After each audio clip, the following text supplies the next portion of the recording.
Hi, my name is Brianna Jimenez, and this is my needs assessment for Opportunity Youth. This is what I will be going over in my presentation, so I'm going to go ahead and jump in with explaining my purpose.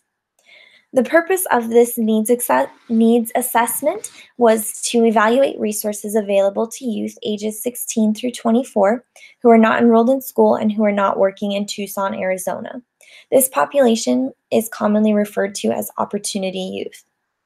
More than 25,000 youth in Pima County are not enrolled in school or working.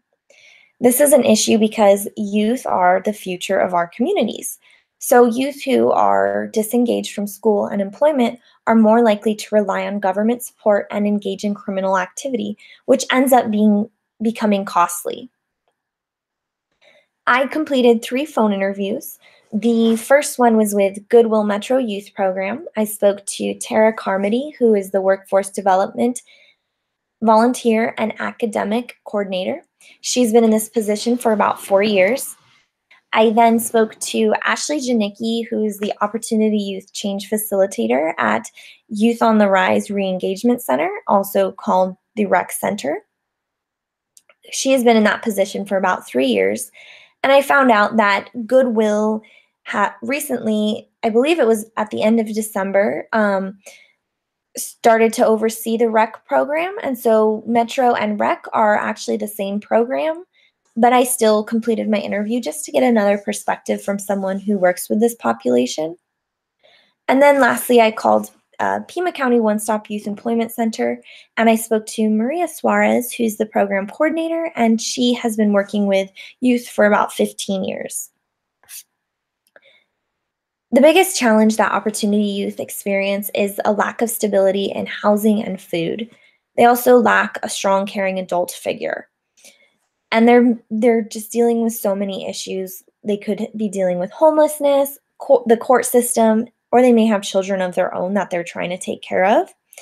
And they're kind of stuck in a vicious cycle of not being able to find a steady job because they lack their diploma or their GED, but they really need to work because they need income in order to support their basic needs. Opportunity youth are extremely resilient and independent, and they're willing to hustle. So they're resourceful and they do what they have to do in order to take care of themselves. And they're very willing to show up and do better for themselves. One additional service that this population could benefit from is having mentors or role models or just someone to talk to.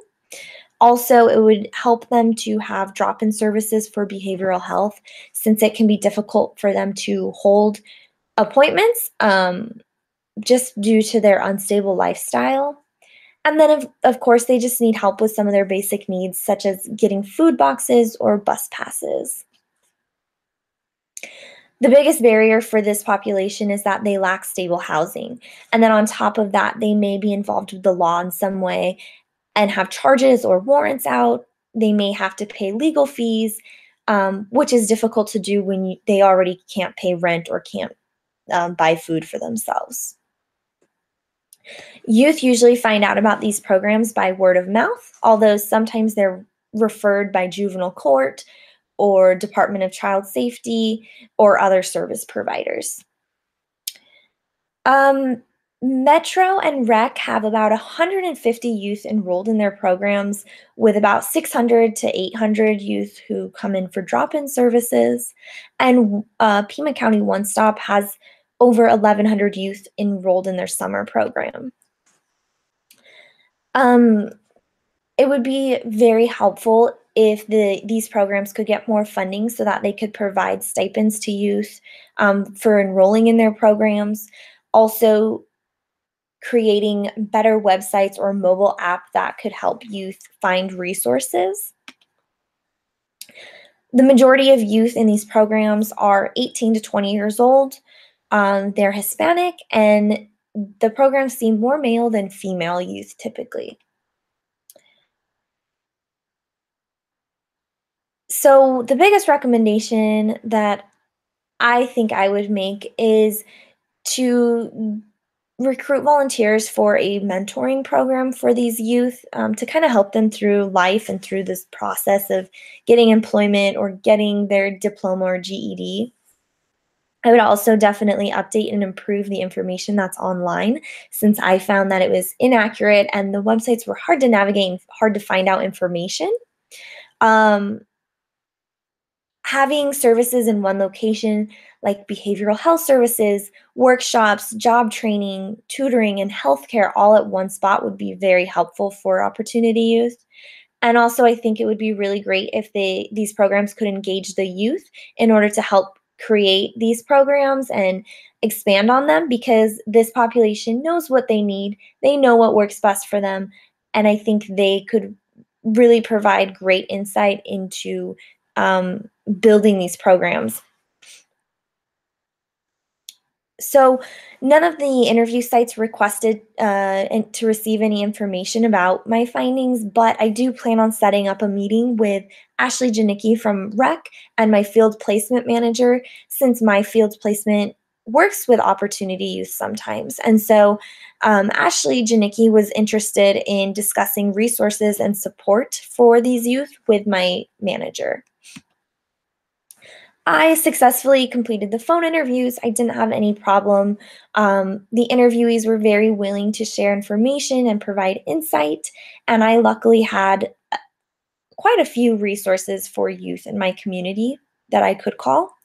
Barriers for me were that the information that I found online was incorrect and it was confusing, so I really had to call different agencies to get the information that I was looking for and to find out who I could conduct an interview with. This experience was definitely out of my comfort zone, but it was very informative. I feel much more confident in being able to provide resources to disconnected youth, and I have a much better understanding of the challenges that opportunity youth face.